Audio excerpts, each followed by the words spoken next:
আজকে আমরা অ্যালফাবেট বা বর্ণমালা সম্বন্ধে আমরা বলবো। এই যে অ্যালফাবেট বা বর্ণমালা, আগের ক্লাসে অ্যালফাবেট বা বর্ণমালা সম্বন্ধে বলা হয়েছিল। এবারে অ্যালফাবেট বা বর্ণমালাকে আমরা দুটি ভাগে ভাগ করেছি। ওয়ান হচ্ছে ভাওয়েল, টু হচ্ছে কনসোন্যান্ট। ওয়ান হচ্ছে ভাওয়েল, টু হচ্ছে কনসোন্যান্ট।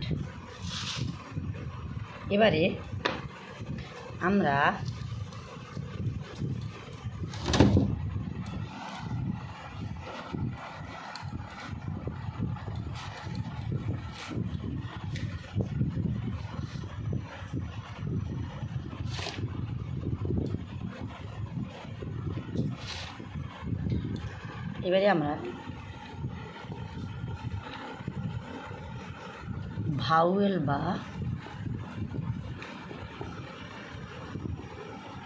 স্বরবর্ণ। ভাওয়েল বা স্বরবর্ণ কাকে বলবো? যে বর্ণ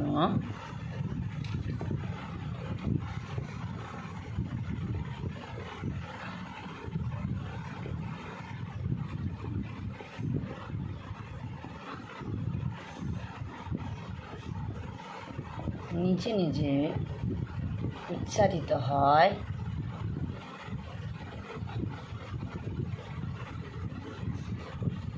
অন্য বর্ণের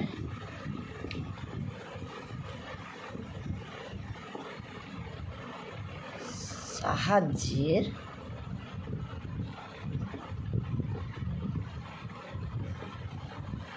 প্রয়োজন হয় না, সেই বর্ণগুলোকে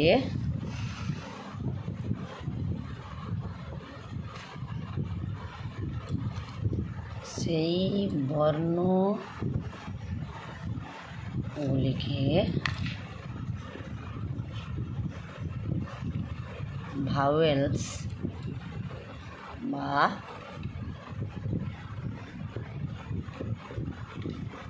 স্বরবর্ণ বলে। তাহলে আজকে কী করলাম?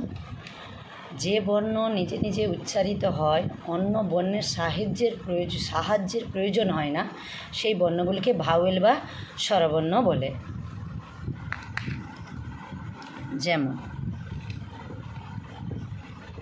এ, E, I, O, U. A, E, I, O, U. এই পাঁচটি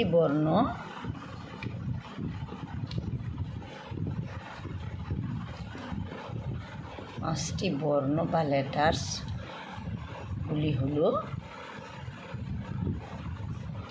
vowels.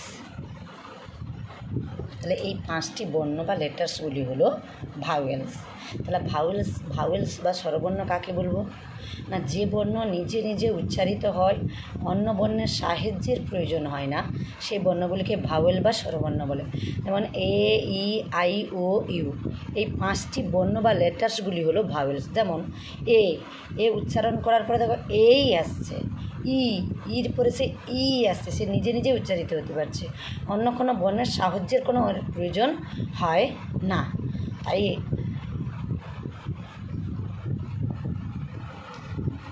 A, E, I, O, you এরা নিজে নিজেই উচ্চারিত হচ্ছে। এরপরে উচ্চারণ করলে এই আসছে, ইর পরে ই, আইয়ের পরে আই, এদের কোনো অন্য বর্ণের সাহায্যের প্রয়োজন হচ্ছে না। তাহলে গেল ভাওয়েল। এবারে আমরা আসবো কনসোনেন্ট।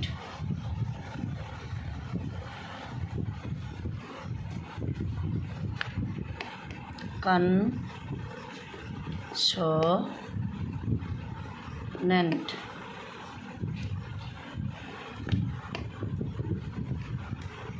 বা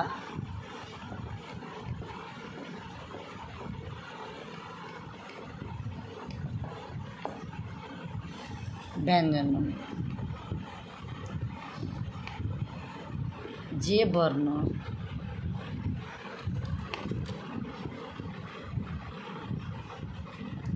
যে বর্ণ নিজে নিজে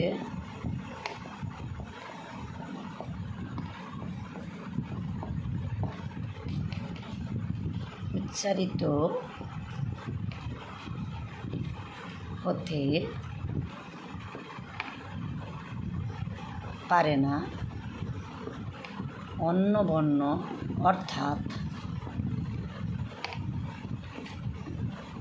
অর্থাৎ স্বরবর্ণের সাহায্যে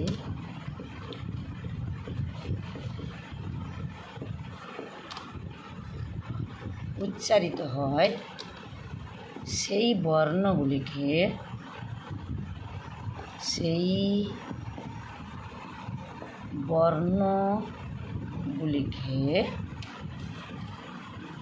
কনসোনেন্ট বা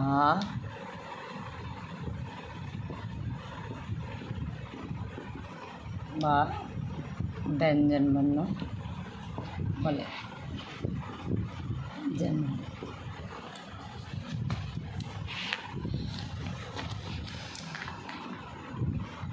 B, C, D, F, G, H, J, K, এল,